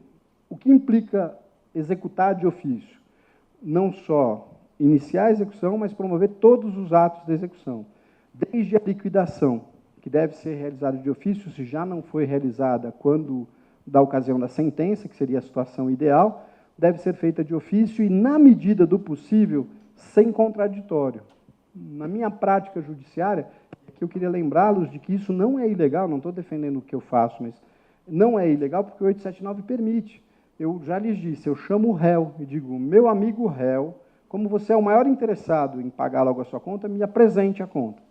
Claro que tem uma parte final do dispositivo desse despacho, que é, sob pena de multa de 10% na forma do artigo 601 do CPC, porque eu vou tomar a sua omissão como ato atentatório à dignidade da justiça. Não pode não ter ameaça, né? Mas vem a conta. Sabe qual é a providência que eu tomo? Fecho o olho e homologo a conta do devedor. E o cito para o pagamento. A CLT diz cito, a gente sabe que é uma intimação. Não é legal? De que ele vai reclamar? Ele de nada. Muitas vezes, 76,77% disso, Datafava, está errada a conta dele, é menor do que devia. Sim, aí o reclamante impugna a sentença de liquidação, eu julgo a impugnação e vira agravo de petição e tudo se resolve. Mas aquele que deve e fala, eu devo, ele não pode dizer, eu devo, mas eu não quero pagar. Se a gente abre aqui o contraditório, é um presente de aniversário para o devedor. O contraditório na fase de execução pode demorar 10 anos. Né? A gente, no processo de trabalho, eu não sei explicar por que culturalmente isso se dá, mas a gente tem uma obsessão quase tarada por precisão numérica. Né? Fica uma discussão infinita nos autos se a dívida é 1.788,27 ou 1.798,26. E aí, dá-lhe laudo, dá-lhe perito, dá-lhe impugnação. Quando você vai ler o CPC, eu detesto dizer que o CPC é melhor, mas vá lá, a liquidação do CPC novo. É assim, apresentada a conta pelo exequente, se o juiz não perceber nada de errado com uma passada de olhos, ele já cita para o pagamento. Depois de penhorar dos bens, depois de depositar a garantia, aí vamos fazer conta direito uma vez só. Então, prorrogar a fase de liquidação é pernicioso para a efetividade de execução. O que importa é isso a quem julga recurso. Quando o juiz não abre o contraditório, ele está cumprindo uma das alternativas do 879 da CLT. Então, a CLT permite, pergunta retórica, que o juiz faça a sentença líquida? Claro. Então, se ele pode fazer a sentença líquida, por que ele não pode liquidar em segredo antes de começar a execução? É a mesma coisa. Eu não liquidei lá na sentença, que estava muito cheio de serviço para fazer, mas agora, para começar a liquidar, eu mesmo liquido. Ou chamo uma das partes e ela apresenta a conta, eu olho se a conta não está muito errada e homologo. A gente passa uma fase e começa a dar efetiva cobrança com a expropriação de bens, o que é muito bom para a celeridade da execução. Terceira parte do roteiro, impor silêncio às partes. A gente que aplica o 475J está cansado de saber quais são os argumentos e quais são até as emendas que eles juntam para contrariar a aplicação do 475J. Para que é que num embargo de execução deste, eu preciso ouvir o embargado? Eu citei lá o réu para pagar no 475J, ele embargou dizendo, não se aplica o 475, só essa matéria, não se aplica porque blá, blá, 12 folhas, jurisprudência do TST, blá, blá, blá. Eu preciso ouvir o exequente para quê? O agravado, para quê? Para ele me dizer, não, juiz, o senhor está certo, aplica. Aí eu fico consolado, pelo menos ele concorda comigo. É inútil. Imponha silêncio às partes. Né? Entrou matéria que dá para o juiz resolver sozinho, sem prejuízo. A regra do CPC é sempre essa. Você pode quebrar o contraditório sempre que você for decidir em favor daquela parte que foi obrigada a ficar calada. Então, se eu vou decidir rejeitando os embargos, por que é que eu vou ouvir o embargado? Para nada. A gente fica com a abstração de que o prazo é de 5 dias. Né? Onde é de 5 dias? Nem em Fernando de Noronha, que não tem 2 processos por semestre, lá não é de 5 dias. Porque juntar, numerar, publicar a intimação, achar o processo de volta, colocar a petição dentro e levar para o juiz, já deu mais de 5 dias. Em algumas varas, uma ótima colega lá de São Paulo foi removida para 37ª, ela achou 7.000 petições pendentes de juntada, para serem juntadas e, evidentemente, depois de juntadas, despachadas. Numa vara assim, o prazo de 5 dias vira quanto? 3 anos, 2 anos. Se a petição, né, de manifestação do embargado em 5 dias for a petição número 7.201, vai demorar 5 anos para ser juntada aos autos. Então, outra forma não ilegal de celeridade na execução, a partir desta perspectiva, é impor silêncio às partes. Finalmente, na eleição do bem. Né? Não há por que ouvir o exequente na eleição do bem. Eu me refiro, e nós chegamos lá daqui a pouco, às muitas ferramentas que o juiz tem de mapeamento do patrimônio do devedor hoje. Começa lá com o Bacen, que é dinheiro, Renajude, que é carro, o Arisp, se chama em São Paulo, muda o final da sigla, Registro Imobiliário Estadual, de acordo com a região, que é para imóveis. O juiz tem acesso a tudo isso e olha, minha dívida é de 5 mil, tem uma casa que vale 5 milhões, tem um carro que vale 25 mil e tem um carro que vale 12 mil. Eu preciso chamar o exequente para dizer qual desses 3 bens é mais adequado para cumprimento da execução? Não, até porque, diga o que disser o exequente, a decisão final vai ser do juiz. Imponha silêncio às partes. Com isso, não está havendo nenhum descumprimento das garantias mínimas do devido processo legal, porque o 878 autoriza, na verdade, na minha leitura, o 878 obriga o juiz a promover a execução. Ele é que dá sentido à súmula 114, né? Não há prescrição intercorrente no processo de trabalho, porque os atos todos da execução são promovidos pelo juiz, né? Não tem como escapar disso. Terceira maneira de acelerar a execução e seus desdobramentos recursais, ampliar o rol de devedores. Nós já sabemos que, na sucessão, isto ocorre, né, por incorporação, por cisão, sucessão de titulares da dívida, mas a gente tem as figuras ainda da convocação dos subsidiários e da desconsideração da personalidade jurídica. Com essas medidas, eu amplio o rol de devedores, né? A convocação do subsidiário é a convocação de alguém que está presente no título executivo, né? E a convocação dos sócios ou ex-sócios decorre da desconsideração da personalidade jurídica, traz quem não está presente no título judiciário. Então, essas duas medidas ampliam o rol de devedores. Se a gente está na mesma aula, tem que seguir a coerência do slide anterior. O juiz faz isso de ofício, ele amplia de ofício. Uma das ferramentas eletrônicas que a gente rapidamente examinará daqui a pouco é o InfoJude, permite ao juiz, por meio do CNPJ ou CPF, identificar as malhas de relação empresarial. Qual o CPF é sócio de quais empresas são sócias umas das outras, pelo CPF e pelo CNPJ, e aí eu identifico os grupos de empresa que a jurisprudência dominante já disse, podem integrar, as empresas do grupo podem integrar a execução, ainda que não tenham figurado no polo passivo da fase de conhecimento, ainda que não estejam estampadas no título executivo formalmente.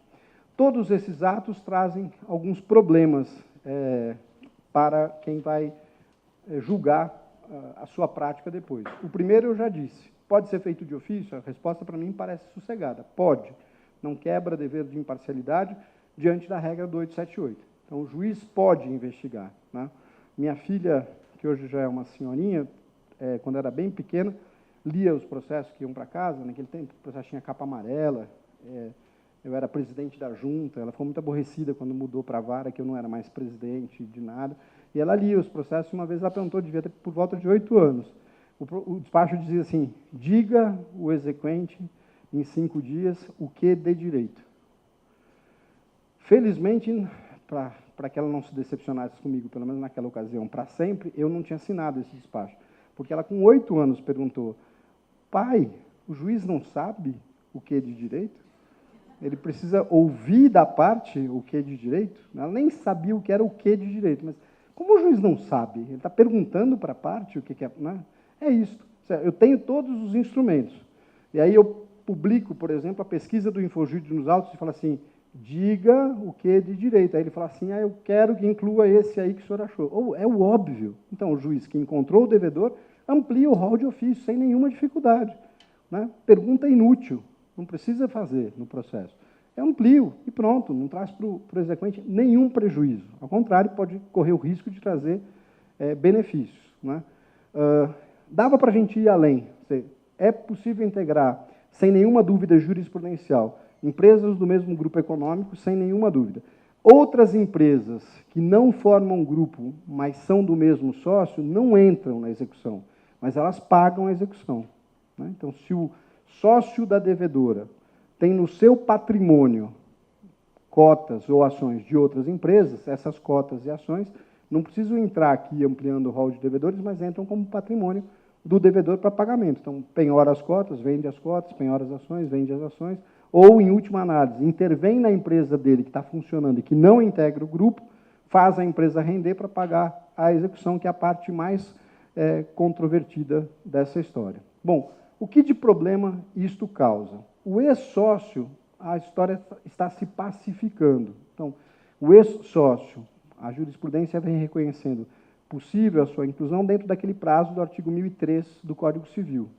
Depois que ele formalmente se desliga da sociedade por 2 anos, aí ele não responde mais por nenhuma obrigação contraída pela sociedade. Essa é a regra geral. A exceção se dá nas hipóteses de fraude, né? Eu me lembro de uma que o oficial de justiça foi muito legal em esclarecer, que ele foi citar o réu para pagamento de uma coisa, e o réu disse, não sou mais o sócio faz 2 anos. Deu o endereço dos sócios atuais. Então, era um quarteirão, aqui era a entrada da mansão, o portão, o oficial de justiça foi aqui, e o cara disse, não sou eu mais. Aqui, ó, alteração na junta, está tudo aqui faz mais de 2 anos. O oficial de justiça, felizmente, não usou aquilo que eles usam, quase sempre, submeto, devolvo a elevada apreciação de Vossa Excelência. Ele verificou que o endereço era aqui, que vinha a ser a mesma propriedade, mas a casa do mordomo. Então, os empregados do fulano assumiram a sociedade, né? Nessa situação, não dá para dizer, passou o 1003, passou o prazo de 2 anos, porque a gente está diante de fraude, né? E aí, então, ainda que tenham passado 10 anos, este aqui, que é o dono de fato e é o que tem patrimônio para responder, pode ser incluído no polo passivo sem muita dificuldade. Qual é o principal problema da inclusão dessas pessoas no polo passivo? É a citação. E este é um problema delicado. Ainda que o sócio saiba, porque deve saber, da existência do processo contra a sua empresa, né, no nosso direito, isto ainda é uma verdade meio intocável. A pessoa física, a pessoa natural, não se confunde com a pessoa jurídica. Então, a ampliação precisa ser marcada por citação. Nada obsta, a gente não ia ficar satisfeito com só isso, né? Nada obsta que, simultaneamente, o juiz possa tomar providências expropriatórias. Então, se eu estou lá, eu e a caneta, pensando em incluir o sócio por desconsideração da personalidade jurídica, num processo em que a empresa já se mostrou recalcitrante no pagamento, eu posso arrestar os bens desse sócio, mormente o que está em conta corrente em nome dele, pelo Bacen, como medida cautelar preventiva do cumprimento da obrigação.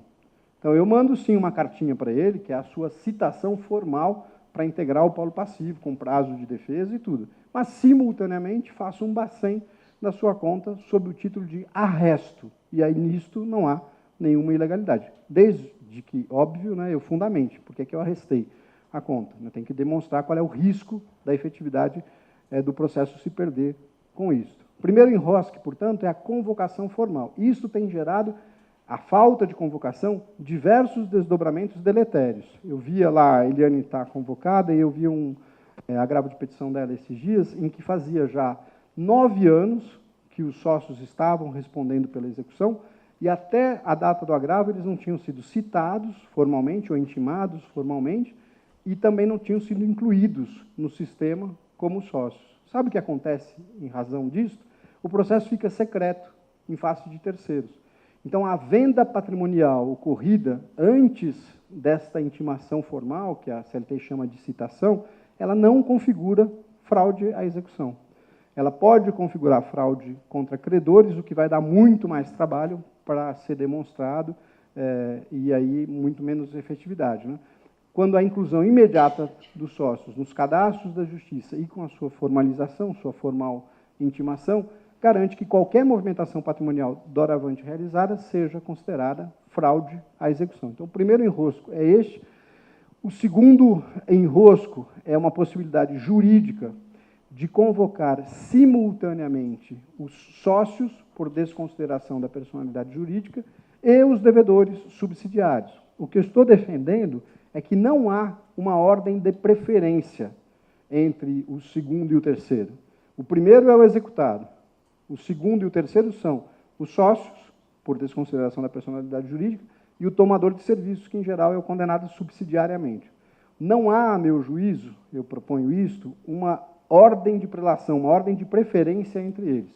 Por isso, o juiz pode convocar os dois simultaneamente para execução. E, claro, havendo o pagamento de um, problema deles, né, problema da senhora, diria meu filho, um resolve com o outro qual é o pagamento que foi realizado. Mas não há nenhum regramento que exija exaurir a execução em face dos sócios para depois convocar o devedor subsidiário. Até porque, senhores, se a gente for fazer isso, grande parte, amanhã vai haver votação do projeto de lei 4330, que regulamenta a terceirização no Brasil. Grande parte da realidade da nossa terceirização é feita mediante a contratação de empresas incapazes economicamente. Né? A da moda em São Paulo lá é uma telemarketing chamada Vidax, né? Devia chamar Mortax em vez de Vidax, porque ela teve por clientes a Claro, Bradesco, empresas pequenininhas, né? E tem mais um banco, que eu não me lembro qual, mas o Bradesco eu tenho certeza. E ela quebrou, não tem ninguém, nem patrimônio, nem sócio, nem propriedade sócio, nem o sócio não encontra mais fisicamente para notificação, não tem endereço, não tem nada. Se a gente for fazer uma suposta ordem, executado, sócios do executado, depois subsidiário, eu vou deixar o Bradesco, que é claro, dormindo em berço esplêndido, durante anos, até eu encontrar o sócio, evidentemente que já apareceu, né? Numa das execuções, não sei se foi a Claro, se foi um outro cliente deles, trouxe um endereço do sócio do interior do Ceará. Quer dizer, só para mandar uma cartinha para o interior do Ceará e esperar o retorno, já é tempo que o exequente fica sem obter o resultado útil do processo. Então, não há ordem de preferência entre isso. Uma vez não cumprida a obrigação pelo devedor principal, os desdobramentos podem apontar-se simultaneamente para o subsidiário ou subsidiários e para os sócios, mediante desconsideração da personalidade jurídica. Chegamos ao fim. Há 3 ferramentas eletrônicas que apoiam a efetividade e a celeridade da execução, que eu só tenho por objetivo lhes apresentar e apontar, eventualmente, algo que provoque matéria no trabalho dos senhores nos recursos. A primeira e mais famosa, o Bacen Júdio a penhora online, o desespero de todo mundo, agora não é mais, mas já foi o desespero dos devedores. O Bacen nasceu assim. Era uma vez um juiz estadual do interior do Rio Grande do Sul que, inconformado porque não conseguia cobrar uma determinada dívida estadual, uma pessoa raríssima, inconformado com a inefetividade da execução estadual, ele mandou um ofício por papel para o Banco Central, dizendo, me diga aí se esse fulano tem conta. O Banco Central tem um cadastro dos bancos, ele próprio não tem um cadastro dos correntistas. Mas, como era a ordem judicial, o Banco Central replicou esse ofício para toda a rede bancária, em papel, a rede bancária respondeu e tinha uma conta. Aí chegou lá para o interior do Rio Grande do Sul, o juiz tomou 2 providências. Podia ter tomado uma só, né? Felizmente tomou 2. Penhorou a conta, primeira providência, e contou no lanche para os colegas. Olha o que eu fiz aqui e tal. Bom, na semana seguinte, 20 ofícios, na subsequente 2.000, na terceira já invadiu Santa Catarina, depois chegou ao Ceará, ao tempo que esse prédio aqui do Banco Central, que é uma cruz aqui em Brasília, tinha um andar inteirinho só de funcionários cuidando de receber o ofício de juiz, mandar o ofício para banco, pegar o ofício do banco, responder o ofício para o juiz, que é tudo sob pena de ser preso, desobediência e tal. A iniciativa, portanto, foi do Banco Central, que disse, eu não sou feito para isso, então vamos automatizar essa história para eu esvaziar os meus servidores, meus funcionários dessa atividade burocrática. O Bacen nasceu assim, é uma iniciativa do Banco Central de tornar eletrônico aquilo que o juiz fazia por papel. Então, primeira conclusão parcial, gente, se o juiz fazia por papel e era lícito, por que se tornou ilícito depois que ele passou a fazer eletronicamente? Só tem uma resposta, porque o que é efetivo tende a ser inconstitucional, né? Há um parecer, quem assinou o convênio do Bacen na Justiça do Trabalho foi o ministro Pazianotto, como presidente do tribunal, quando a Justiça do Trabalho entrou nisso depois de alguns anos, né, da existência do convênio. O ministro Pazianotto, depois de aposentado, tem um parecer firmado com o professor Amauri e o professor Luiz Carlos Amorim Robortella, do Mackenzie, dizendo das inconstitucionalidades e arbitrariedades do sistema. Eu, com todo respeito, digo aos 3, porque conheço bem os 3 pessoalmente, só é possível admitir inconstitucionalidade se a premissa for essa. O que funciona tende a ser inconstitucional, né? como aquela história do Tim Maia, o que é gostoso é imoral, é ilegal, né? Então, o que funciona é inconstitucional, porque até que se fazia em papel, não havia nenhuma inconstitucionalidade. Pergunta abstrata, o juiz pode entrar no domicílio do devedor? Pode. Pode virar o colchão, se for mineiro, e encontrar o dinheiro embaixo do colchão? Pode. E pode tomar o dinheiro? Pode. Por que ele não pode fazer isso eletronicamente? Não tem resposta. É porque ele pode fazer isso eletronicamente, né? Então, o que faz o Bacen?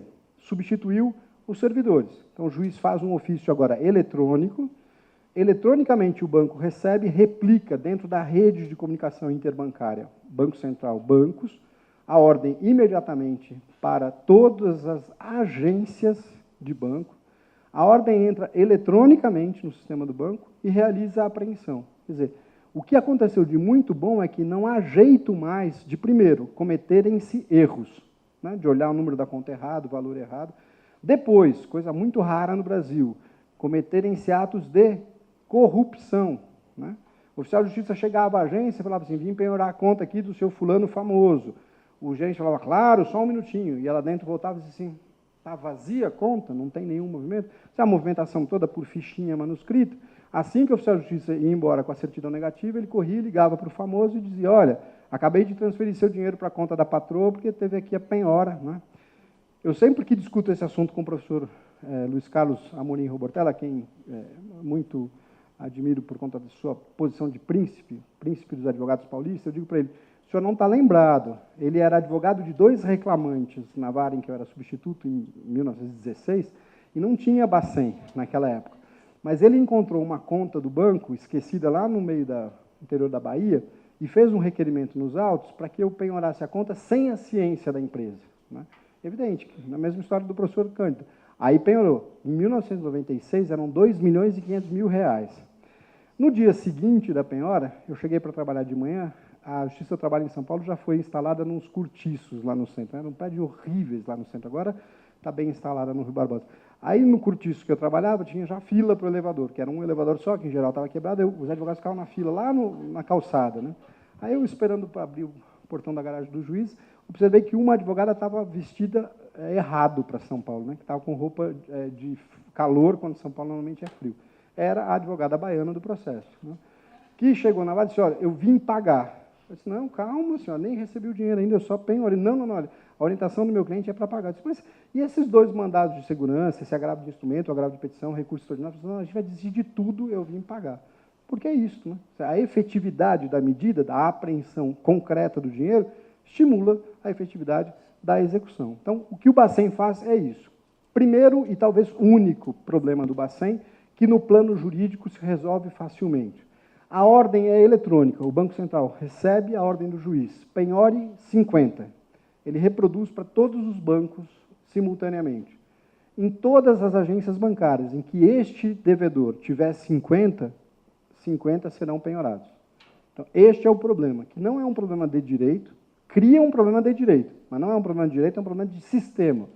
Por que não dá para resolver este problema de sistema? Porque a conta nem sempre é a conta, não é? Se a conta for, por exemplo, para pagamento de aposentadoria, pode penhorar? Não pode. Se for conta para pagamento de salário, pode penhorar? Não pode. Como é que o sistema vai distinguir? Não distingue. Então, o sistema precisa penhorar 50 em todas as contas. Isso gera um problema, embora não seja, vou repetir, um problema de direito, gera um problema de direito que é o excesso de penhora, que o direito conhece desde os tempos das ordenações filipinas em português. Excesso de penhora se resolve por embargos do devedor, embargos à penhora, ou exceção de pré-executividade, ou mera petição. Leva para o juiz e diz assim, ó, o senhor penhorou 50 vezes o valor da execução. Dá para o senhor liberar 49 e fica só uma? Ninguém vai dizer não. Diga sim, né? Resolve. Não sei se lhe interessa, mas criou-se uma dificuldade aí por parte dos bancos, que é a ordem de penhora vai pelo mesmo caminho da ordem de liberação. No entanto, na prática, a liberação custa tempo. E por quê? Porque enquanto o banco segura o dinheiro lá para devolver para o credor, esse dinheiro da sobrepenhora, ele tem que reconhecer apenas a correção monetária e os juros do processo do trabalho. Enquanto ele pode emprestar esse dinheiro a valor muito superior. Então, dependendo do volume de bloqueios judiciais que haja, A demora na restituição gera interesse, eu vou chamar assim, para os bancos. Essa é uma prática que tem acontecido, que, repito, não é um problema de direito, não diz respeito ao juiz. O juiz manda penhorar e depois manda liberar. O único problema, portanto, na minha singela visão, que o Bacen traz é este, é a possibilidade de excesso de penhora, porque a ordem é replicada para vários organismos. Fora isso, ele é uma beleza. Concluo, ele permite investigação. É pouco usado para isso, mas ele permite só consulta. Quero saber se tem conta, quero saber se a conta tem fundo, quero saber quem é o co-correntista, né?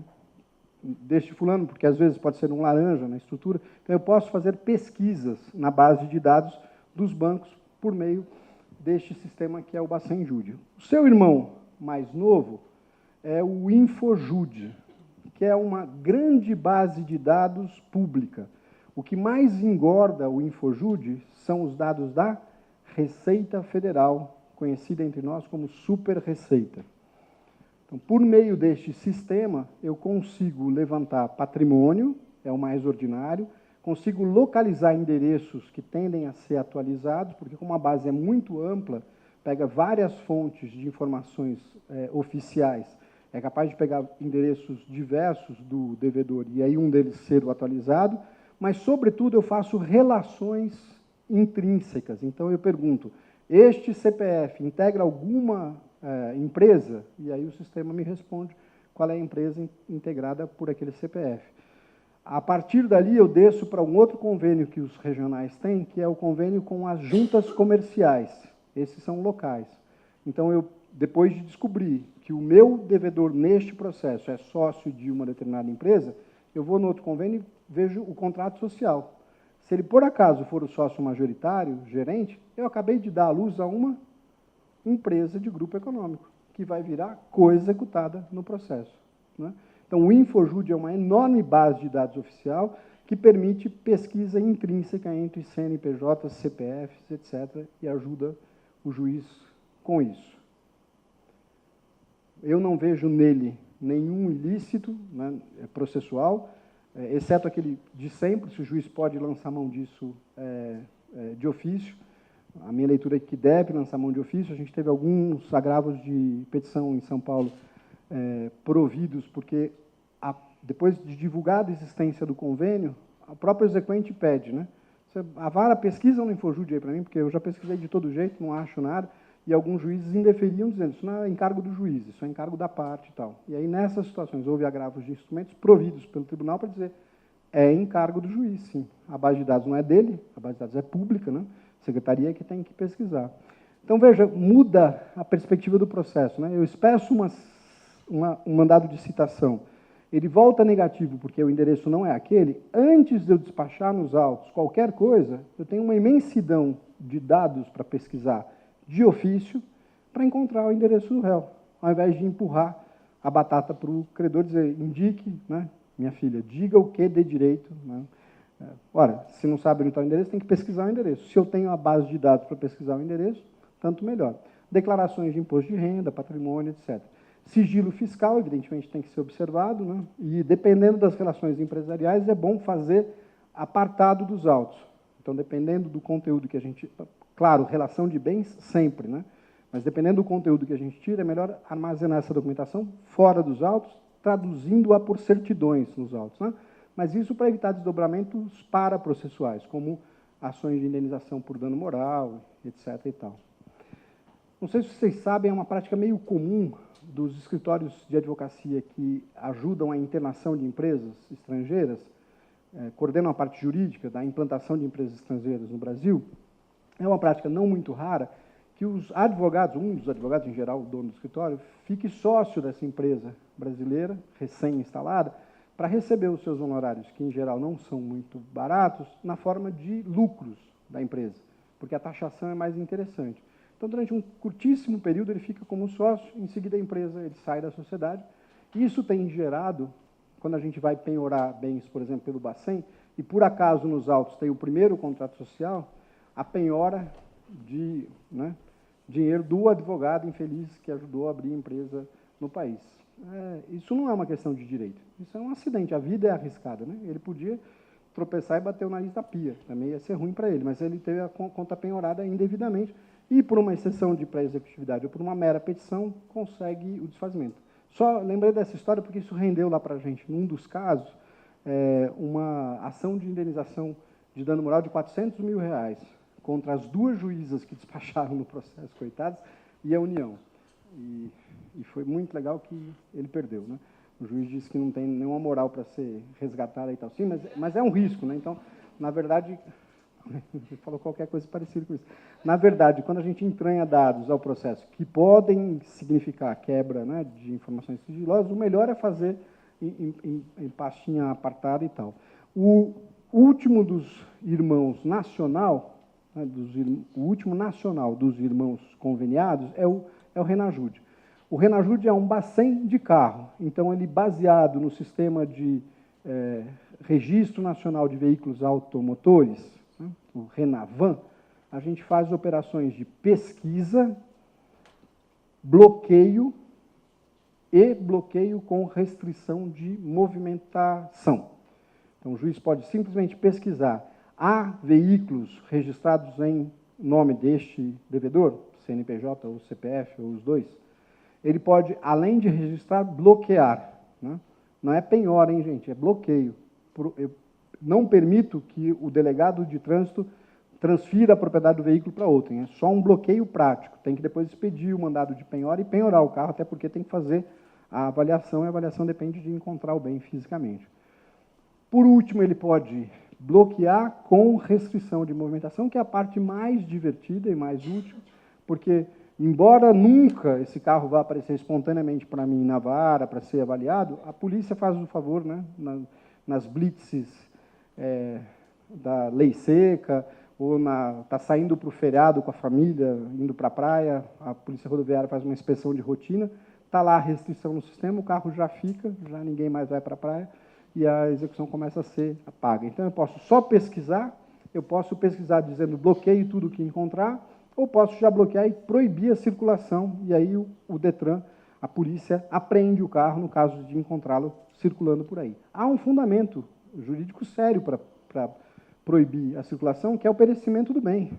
Carro circulando tende a perecer, desgasta, provoca multa, né, desgasta as peças, envelhece, pode bater a qualquer momento. Então, há uma razão jurídica séria, não é só abuso do juiz que quer apressar o fim da execução, não, né? Então, o Renajude pode fazer isso. Ele traz dois problemas práticos.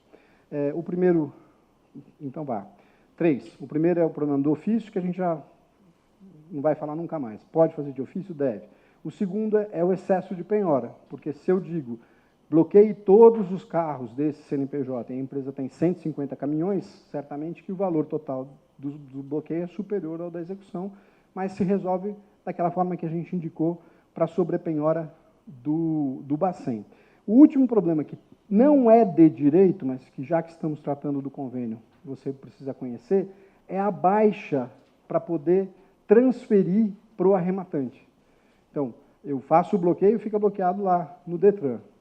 Quantos bloqueios houver? Vários juízes do Brasil inteiro bloqueando o coitadinho do Volkswagen amarelo do devedor. Muito bem, aí um vende. Asta pública vendeu. Tem sido quase impossível fazer a transferência para o arrematante. Por quê? Porque a ordem de transferência para o arrematante é uma carta, né? Vai escrita. Aí o delegado despacha lá. Cumpra-se o que o juiz está mandando aqui, atenda-se. Quando o fulano do Detran faz lá a operação para poder fazer a transferência, entra outro bloqueio. Como é comunicação eletrônica, ele não tem como bloquear os bloqueios para fazer a transferência do bem. Então, não tem sido rara a hipótese do arrematante levar o bem e não conseguir fisicamente transferir por seu nome, porque toda vez que ele vai, a ordem do juiz derruba todos os bloqueios, né? Aí ele vai dizer, entra outro bloqueio, né, imediatamente. Mas, probleminha de TI que se resolve rapidamente. Bom, percebeu? Eu olho se o fulano tem dinheiro, olho se o fulano tem algum patrimônio que interesse lá na declaração do imposto de renda dele e olho se ele tem carro. Se ele não tiver nada disso, várias regiões têm, em São Paulo se chama AISP, porque é feito pela Associação dos Registradores Imobiliários de São Paulo, um convênio eletrônico que é o Renajude dos imóveis. Então, neste aqui eu não faço penhoras atualmente, mas eu faço consultas que são muito céleres. Então, eu mando um e-mail para o formulário lá do convênio, dali a alguns dias vem o e-mail de volta, coletando as informações em todos os cartórios do Estado de São Paulo, se há imóveis em nome daquele devedor CNPJ ou CPF. Pronto, abro sobre a mesa de trabalho a resposta do Infojude, do Renajude, já não teve Bacen, né, que Bacen já resolvia tudo, do Renajude, do Deus nos ajude, e olho qual é o bem que eu vou tomar para levar a execução adiante efetivamente e só chamar o credor para receber o dinheiro no final. Essas são as ferramentas, e a conclusão que eu queria deixar registrada é que quem trabalha com recurso, como quem atua na jurisdição, está sempre diante de uma opção política. A ideia de que o juiz é neutro é uma ideia, francamente, estelionatária. Não é? O juiz não é neutro. O juiz é imparcial, o que é bem longe de ser neutro. Né? Imparcial é dizer 5 dias para o reclamante, 5 dias para a reclamada. Né? 2 dias, juntou documento, juntou documento. Ser imparcial é ser meio bobo, não precisa nada. Agora, ser neutro é a mentira, né, do neoliberalismo, que o juiz é neutro. Isso não é mesmo. O juiz sempre está tomando as suas decisões com pressupostos políticos, pressupostos religiosos, pressupostos de convicção ideológica e tal. Se ele não tem clareza disso, é pior para ele e pior para o cidadão. Né? Então, como a gente tem sempre que tomar uma posição política naquilo que a gente julga, a minha conclusão seria: quem julga recurso em execução tem que estar do lado político da efetividade. A preocupação há de ser: bom, eu tenho 2 saídas para cá, porque sempre tem, né? Senão nenhum de nós teria emprego. Tenho 2 saídas para isso aqui. A saída certa é aquela de que resultará maior efetividade na execução. Eu agradeço muito a sua atenção, espero que tenha sido útil a conversa e fico à disposição se quiserem conversar.